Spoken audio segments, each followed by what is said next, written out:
বন্ধুরা, আজকে রান্না করব কাঁচা টমেটো আলু দিয়ে মাছ।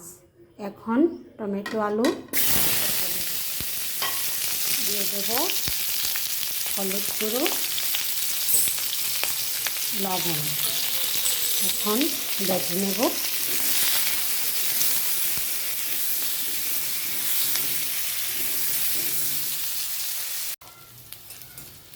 টমেটো আলু ভাজা হলো, এখন তুলে নেব।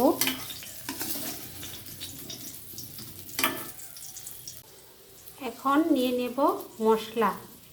নিয়েছি লঙ্কা বাটা, নেব হাফ চামচ জিরে গুঁড়ো, স্বাদ মতো লবণ, হলুদ গুঁড়ো। মাছ ভাজা হলো, এখন তুলে নেব।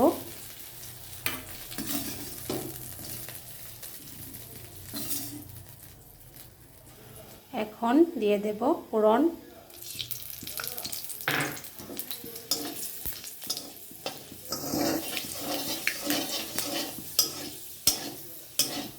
দিয়ে দেব মশলা।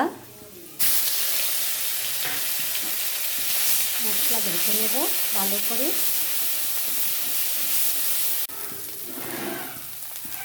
মশলা ভাজা হলো, দিয়ে দেব মাছ, টমেটো আলু।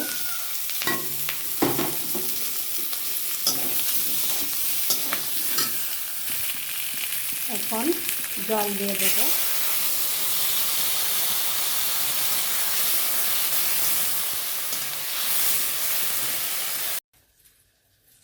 দেখুন বন্ধুরা, কাঁচা টমেটো আলু দিয়ে মাছ রান্না হলো।